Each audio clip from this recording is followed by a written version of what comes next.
Welcome back to Your Empowered Birth. So today I'm going to read to you chapter 4 of my book, Your Empowered Birth.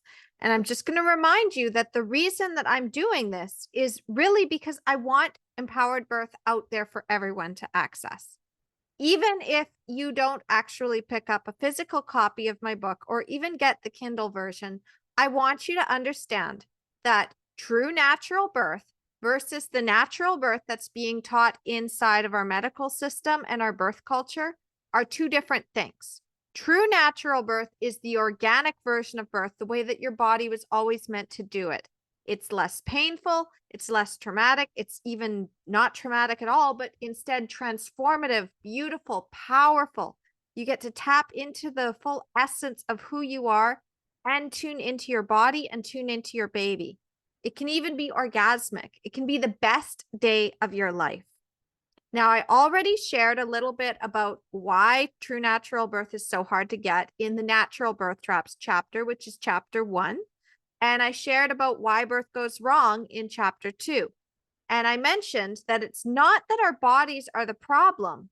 It's that the birth culture and society that we live in has basically made it so that birth is traumatic and painful. And then in chapter 3, I shared about my first birth experience, where I had basically consumed birth for 9 months.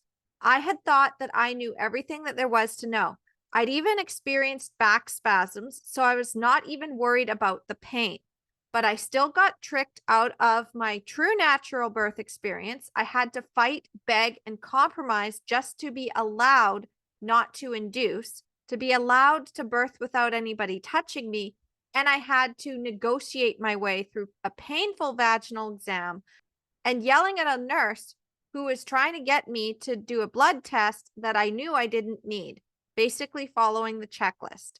And if this has been your experience in a hospital birth setting, then let me just tell you that even if you have had a traumatic birth, like I did, like so many of my clients did, you can turn this around. So this is the true essence of what a true natural birth can look like. And I share this in my story of my daughter's birth, Michaela. As you can see, this beautiful little baby behind me in the pictures is actually my daughter when she was about 1 month old. And I was just so over the moon, so happy, so ecstatic with her birth that this is when I recognized that the way that we were being taught about birth is not serving us and how to reclaim our power back, even when the medical system is saying, there's a red flag here or there's a pink flag here, and we may have to change the plan again. So I almost got tricked out of my home birth again, and I reclaimed my power. And then I took what I learned with my 5-pillar system and what I'd done in planning that birth with my daughter. You're going to hear how I did things differently. So if you are new to this, if you just found this video and you haven't seen the whole collection, just go into the playlist and check out the entire Your Empowered Birth playlist, because then you'll get the entire book by the end of it. And I'm also going to remind you that the book comes with bonuses. So you can just go to empoweringmomsbirth.com/extras and get those as well. All right, so let's get started. Chapter 4, Reclaiming Birth. It was the summer of 2015, and I was again staring at 2 pink lines, but this time all I could feel was triumph. I'd done it. I had successfully used the signs of my body to predict ovulation, and now, 1 month after my first postpartum menstrual period, I was pregnant with my second child. This time, I was fully prepared and ready to take complete control of my birth. I had read everything I could get my hands on. I was an advocate through Improving Birth and had spent 2 years learning about the unspoken policies and politics of my local health authority. I knew that I needed to select my midwife wisely, and so I started my search immediately. My first text messages were to my doula from my previous birth. I enjoyed her support last time and saw no reason to hire anyone else. I told her that I was a few weeks pregnant, that I knew my conception date, and that I was looking for a hands-off midwife who wouldn't defer to the health authority and neglect to tell me all my options. She didn't know anyone in my area, but suggested I interview every midwife practice anyway, because then I would have a better idea of who to hire. I applied to all 4 midwife practices, received 3 responses back, and booked 3 appointments. I knew that there was no guarantee that I would like any of the practices. However, I kept an open mind and created my birth vision on what I wanted. My requests were simple, and I wrote them out for reference. I want to catch my own baby. I want to labor undisturbed. I want to attempt a call birth, which is the baby being born in the amniotic sac. I want to delay cord clamping until the cord is white, and I want to be the one to cut it. I want to refuse all blood tests. This was my ultimate test to see whether I could trust my midwife to honor my right to informed consent and refusal. I want to birth in the water. I will have my home birth and won't go to the hospital unless it's life or death. In the meantime, while waiting for the appointments, I also read Ina May's Guide to Childbirth, as well as several books on home birth preparation and hypnobirthing. My first appointment day arrived, and I had 2 interviews lined up. I went to the first practice where I had recently discovered that the midwife who talked me out of home birth happened to be working there. I knew right away that I was very unlikely to go with this practice. However, as an ambassador of sorts for improving birth, I felt that it would be useful to find out how these midwives practiced so that I could better serve the women of my community in recommendations. I also used the opportunity to network in case I ran into any of these midwives at events in the future. I didn't wish to paint one practice with the same brush as one of their colleagues, because I had also had excellent midwives at my old practice and knew that one person was not representative of an entire group. However, I did find that my statements of what I wanted for my birth were not as well received as I would have liked. There were a lot of "we'll see" comments and explanations as to why they recommended certain tests and followed a certain protocol in birth. As someone who had just informed the midwife that I was a rally coordinator for improving birth and therefore already quite knowledgeable and capable of making my own decisions on what was necessary, it felt like I wasn't treated as a true equal decision maker in my care. I then had an appointment with my previous midwife practice. They had recently moved, changed ownership, and become independent of the obstetric group they had been involved with. I interviewed a midwife who was new to the practice and told her what had happened with my home birth plans in the previous birth. She informed me at this point that there was nothing in my records to indicate that I had needed to change my plans and that the ultrasounds that had been done had come back fine. This was something I had suspected but never confirmed until that moment, having been too hesitant to go to the hospital to obtain my records. I asked for a copy of my birth records, but received a shorter transcript instead of the full file I had wanted. I had also heard the "we'll see" response to my insistence that I would be having a home birth this time, and decided that I would make a choice after interviewing the last practice on my list that week. A few days later, the date of that appointment arrived. I went in with a revised list of what I wanted, filled out the intake form thoroughly, and added extra notes, and again presented myself as an equal to the midwife in my baseline knowledge and passion for birth. This time, I got the response I had been looking for. Every single thing on my list was enthusiastically received, and I knew that this was the best fit for me. In addition to having an excellent midwife and continuity of care within the practice, with 2 midwives assigned to me personally, I was also invited to make use of the lending library and was given handouts and additional information whenever I requested it. If you want to know how much of a perk that was for me, just picture Belle's reaction in Beauty and the Beast when she sees the Royal Library for the first time. I enjoyed every prenatal visit and took it as an opportunity to pick the brains of my midwives on any number of topics pertaining to birth that had come up for me personally or that I had been reading about out of curiosity. To this day, I still enjoy the times when I can visit the group for their various public events for past and present clients. While finding the right care provider was easier this time, the pregnancy itself was harder on my body than the first one. My daughter was less kind to my stomach, making me feel queasy for the first 16 weeks before switching to a new torture method in the form of relentless heartburn that could only be controlled through several glasses of baking soda and water concoctions per day. I drank those vile mixtures so often that I developed a taste for them.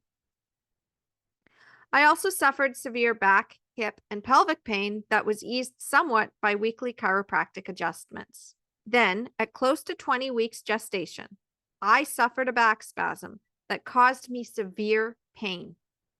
This is the kind of pain that I had also experienced with my first pregnancy, and the severity of it caused me to vomit, which then led to more pain. However, since I had already experienced this pain before, I knew to call my midwife and let her know that I needed to go to the hospital for a shot of morphine. When I arrived, I was immediately reminded why I disliked being in the hospital. The OB on call, the same one who consulted on my last pregnancy, did not seem to care to listen to me at all as I was explaining what had happened, why I was dehydrated, and what I needed to feel better. He seemed to think I had a kidney blockage. I am still annoyed at his arrogance, and as it turns out, my experience with him was far from an isolated incident. Many of the local mothers I've spoken to have told me similar stories about him. Luckily, I knew I had the right to informed consent and refusal, and though it took 3 hours for him to finally agree to sign off on the nurse giving me the morphine and some Gravol so I could sleep, I did get my point across that I was in charge, not him. I also took great pleasure in canceling the ultrasound he had ordered 5 days later, and I told the nurse that I did not have a kidney blockage and that, in fact, I had seen my chiropractor the next day and was now feeling much better. The rest of my pregnancy was difficult and exhausting, but I would still rank it as a better experience than my first, because at no point did I feel like I didn't have complete control over all decisions being made.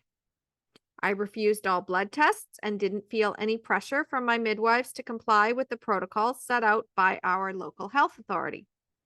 I was an equal partner in my care and informed of my options. I was encouraged to do my own reading and come to my own conclusions, many of which were in line with what my midwives also agreed with. We came up with plans of action for me to follow if at any point something came up in my care where the midwife's hands might be tied by the health authority. I knew their limitations, respected their concerns, and collaborated to mitigate the risk to them while still retaining my autonomy. Because of the way my babies carry and my genetics, I had SPD, which is symphysis pubis dysfunction, which is a fancy way of saying that my pelvis was separating a lot more than it needed to, and walking was extremely painful at times. There was no talk of inductions, as I have heard other women with my condition were pushed into. There was only support and suggestions on what I could do to ease my discomfort. I rested a lot of the time, and on good days, I did some light yoga exercises. The further into my pregnancy I got, the worse the pain was. I also had weeks of prodromal labor, which is also called false labor, even though there was nothing false about what I was feeling. It would start and stop and then start up again, sometimes with a pattern to the contractions that would fool me into thinking it was the real thing. I learned to ignore the surges, and because I didn't have to go anywhere, it was easier to deal with them at home and not think about them too much. Finally, on my due date, I had some real contractions. They were still quite mild, and I laughed at the idea that my daughter would grace us with her presence before 41 weeks. So I ignored them again and attended my son's first swim lesson at the local pool. By midnight later that night, I was in enough discomfort and I decided to go to bed. I slept for several hours and woke at 3 a.m. with stronger contractions. My doula arrived around 8 a.m. that same day to stay with me while my partner went to work.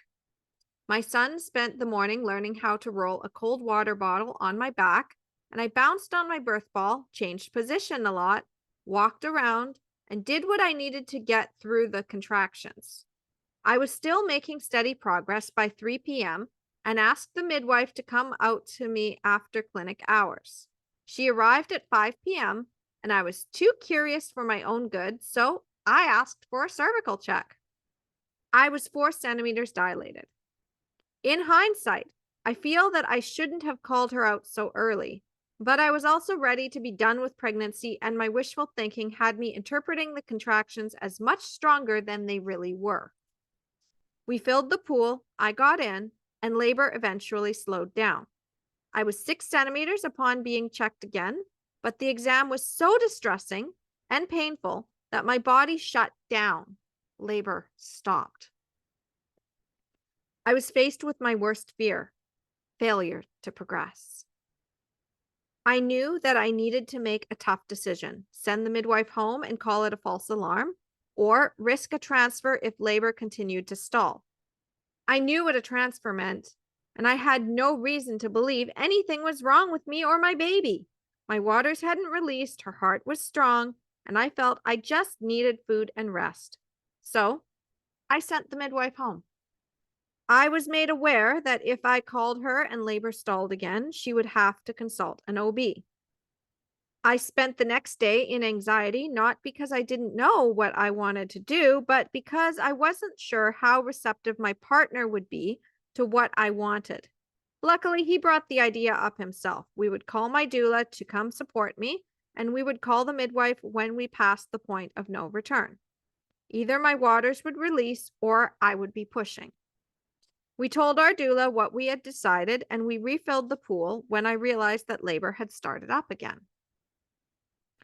Once I had made that decision that I would birth with or without my midwife, the mental block that had been keeping labor from progressing was gone, and I was finally ready to birth my daughter. For the next 5 hours, I drifted in and out of labor land. I was fascinated by the trance-like state I would enter and experimented with vocalizing through some contractions, clenching my jaw in others, and working with my body or against it just to see the difference. I learned more about how my body labors in those 5 hours than I had in the 2 years I had studied birth. I didn't feel pain when I went into the trance and surrendered to the sensations. I only felt pressure. I found that being in the water was the most enjoyable way to labor, and that the low vocalizations were the most effective sounds to help me open up. When I hit transition, I felt extreme pressure in my bottom and sobbed as the strongest surges rocked me for just over 2 minutes. Moments before that, I had felt labor slow down again and had considered heading to bed. But now I realized that was my rest and be thankful stage. The pressure I had felt was the head coming down into the birth canal. I was alerted of this fact by the sudden jet of water that hit my clitoris and urethra. So much for my call birth. Within 10 minutes of my waters releasing, my partner called our doula and midwife, the ambulance for backup in case the second midwife didn't arrive in time, and I was lying in the pool panting through the surges as my uterus did all the work. There was no pushing to be done, only breathing through the contractions as the head began to emerge on its own. Stroking her head kept me calm. Like my son, my daughter had a full head of hair.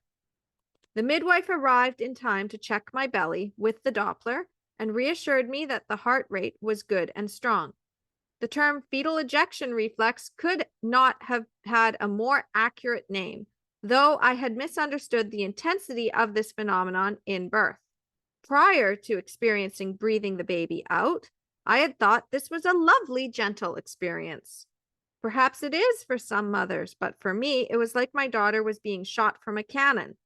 With each strong surge, it was like reverse vomiting, with my body pushing the head out a little more each time. There was hardly time to catch my breath as her head popped out, followed by the shoulders. She was in the water within 10 minutes after I had hit transition. What a way to make an entrance! Having the knowledge I did about birth allowed me to have a calm birth, even though we hadn't expected that she would arrive that quickly. I almost unintentionally birthed unassisted, and every time I think of that birth, I feel powerful. That birth transformed me and taught me so much more than I could have learned from books alone. When I read about birth now, I am transported back to that time, and I understand the physiology of what I experienced and why. As an added bonus, I have given my daughter a wonderful gift in her birth. She has grown up with the narrative that she was born at home, in the water, and that her birth was beautiful and empowering. She has no hang-ups about birth. She isn't afraid of birth, but instead has the same fascination with it that I did at her age. I am the one encouraging her to learn and will never treat birth as anything shameful or inappropriate to talk about. 2 different births led to my transformation, and while the first was disappointing, it had lessons contained in it that I needed to learn. My son's birth set me on this path, and the birth of my daughter helped me heal and brought me more fully into my power. I do not know if there will be another, but if that time ever does come, I know one thing. I am not afraid, and I will welcome the lessons my body wishes to teach me. You can have this experience too. You may not want the kind of birth that I had with my daughter, and that's okay. The beauty of being your own decision maker and taking charge of your birth is that you, and only you, can decide what that empowered birth will look like. For some, it's an unassisted home birth. For others, it can be a gentle cesarean, and even others feel like the hospital is the best place where they feel the most supported. You get to choose what your own births will be like, and they will be unique and beautiful in their own way. The important thing is to remember to incorporate the 5 pillars to an empowered birth and use the frameworks that I will be teaching you. These are the same steps I took in planning my daughter's birth, and I've taught this system to hundreds of mothers who are eager to take more control over their birthing journey. I will caution you, I do not advocate for any one birth experience. In many of my books, courses, and even my content on social media, you will find reference to planning a natural birth because I truly believe that birth does work and that the physiological birth model is the most optimal for health and mental well-being. Should you need to deviate from that model, there are still many different options that will allow you control even in a medicalized birth. And I will do my best to reduce bias and bring you information so that you can make your own decisions. That being said, I do feel that our system has over-medicalized a physiological process, and there are serious considerations to make before you allow the system to control and manage that process. In the end, however, I maintain that you are the one best suited to make decisions in your maternity care and for your birth. Finally, as a disclaimer, nothing in this book should be considered medical advice. I maintain that it is up to you whether or not you seek out a medical professional's guidance, and some parents may choose to have an unassisted pregnancy regardless. However, if you do have concerns that need to be addressed by a medical professional, there will be tools to help guide you in asking questions and ensuring that you are the one in charge as you consult with them on anything that you are concerned or curious about. Before you can effectively do this, you will need to know what you want for your birth and how to hire the right support, as well as shift your thinking so that you can come to those discussions from a place of power instead of fear. I also cannot guarantee that everything in your plan will go the way you want it to. There are 2 people who are in your birth, yourself and your baby. Your body will do what it needs to do, and it will be your job to surrender to and trust the process. So, what you will be learning is not going to create any one kind of birth experience, but instead encompass all possibilities. The real gift of an empowered birth is that whatever form your birth takes and whatever level of interference you choose, every decision will be yours to make.